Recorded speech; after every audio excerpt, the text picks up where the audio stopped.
to Christ, aren't we?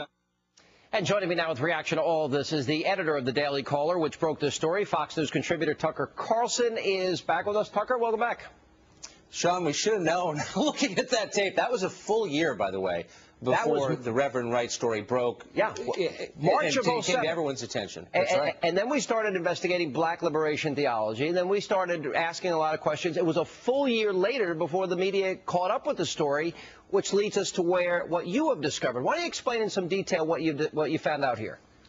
Well, Journolist it went defunct a couple of weeks ago, was an online gathering place for liberal journalists and academics to talk essentially and mostly about politics. And we discovered that at this pivotal moment in the presidential campaign, this really was the moment that Barack Obama could have lost to Hillary Clinton during the primaries.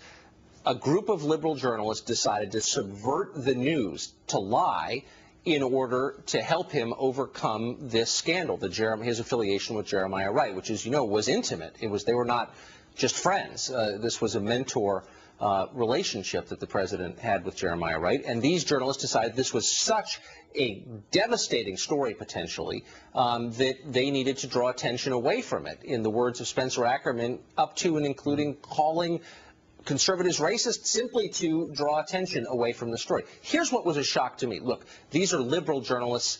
It turns out they're liberal. I mean, no surprise there. And by the way, there's nothing wrong with that. I've made a decent living giving my opinion on television. There's nothing dishonorable about that. They crossed the line, however, from journalism, which is disseminating facts and information and, yes, opinion, to coordinating a political message and lying in doing so. They were not acting as journalists. They were acting as political hacks, as consultants, essentially, on behalf of Barack Obama, unpaid, but working for Barack Obama. And that's dishonest by its nature and wrong. Now, I understand there's going to be more to the story that the Daily Caller is investigating here, and that is specifically against the Fox News channel. And you found out? Well, we're breaking a story tomorrow, tonight at midnight, actually, on the Daily Caller, that contains exchanges between members of Journolist in which some suggest that the federal government shut down Fox. Now, these are, in one case, it's a law professor, in another case, it's a fairly well-known journalist. People saying, you know what, why doesn't the government, why doesn't the FCC just yank their license? Fox is so annoying, we don't think they have a right to be heard, and we think that the power of government ought to be used to squelch their voice. Now, look, you don't have to be a Fox viewer like Fox to recognize that's authoritarian. That's sick, actually. It's totally un-American, and they were espousing it in public on the site. I could tell you because I was in the middle of this almost very beginning, and I thought this of grave importance because I thought it was a window into who the person Barack Obama was, a 20-year association.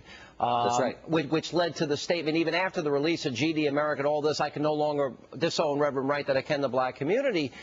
Between that and Reverend Ayers and Father Flager, and I always questioned whether or not there was a relationship with Louis Farrakhan, I thought these were the most radical elements that anybody could be associated with, and I was stunned by the media's lack of interest in the story. And there was they were interested. They were profoundly interested because the supporters of Obama within the press, and that was, I think, most journalists, understood this was his Achilles heel. If any issue was going to crush his candidacy, it was Reverend Jeremiah Wright. The guy's a smooth talker. You know, he did everything right, but this one story during those primaries had the capacity to kill his candidacy dead, and that's why they decided to lie about it. You know, that interview that I did with him in March of '07, as far as I know, was the last interview that he did all the way through the rest of '07 and '08 leading up to the campaign. So obviously, which itself is it's a travesty. Why were reporters camped outside of his house every single day? I mean, you know, flip it around. Had this been a white Republican consorting with the Grand Dragon, I mean, there would have been a 60-minute stakeout outside. This guy would have been able to go to the men's room without a camera crew. All right? But the press pulled back. So I declared all throughout 2008, journalism as we know it in America died. Yes. And I think if we have the Obama media now plotting to kill the Jeremiah Wright story and attack those of us that had the courage to investigate what I think is a very important story and label them racist or shut them down, as you're now going to break this on the Daily Caller tonight, what does that say about freedom in America more than anything else? Well, these are not people who are interested in the free exchange of ideas, which, of course, forms the basis of journalism. The base of journalism is the idea that the more information, accurate, honest information, the better. People can form their own opinions. These are not people who believe that. They are not by temperament journalists. They're authoritarians. Anybody who would suggest shutting down a television network, using government power to close it, to shutter it, because they disagree with its point of view, that person can't call himself a journalist, and yet they do, and they get away with it, and that's wrong. All right, so to the extent, and it was very interesting, when George Stephanopoulos was on my radio show, prior to one of the debates when he actually brought up the question of Bill Ayers. Oh, George, he's just a guy in the neighborhood. He got away with that. Bill Ayers, he sat on boards with. He gave speeches with. He started his campaign in Bill Ayers and Bernadine Doran's home. Yes. The guy was part of a group, the Weather Underground, that bombed the Pentagon, the Capitol, and New York City police headquarters.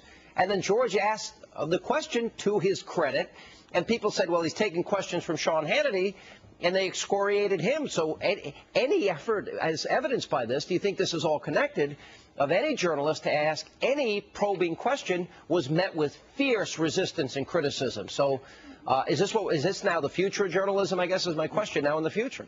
Well, sure. I mean, Charlie Gibson and George Stephanopoulos, who led that debate, that famous debate during the primaries, neither of whom is known as an avid right-winger, but they gave a pretty straight, I thought, performance and asked some tough questions of the candidates, and they were savaged by members of Journolist on this list, and really personally attacked, and sort of read the riot act. And the idea was, let's do all we can to undermine them, because they weren't useful to the Obama campaign. I mean, these are hard partisans working on behalf of candidate Barack Obama. That's how we wound up with him as president. Make no mistake. Well, This is how it happened. I can tell you, and there's a great investigation.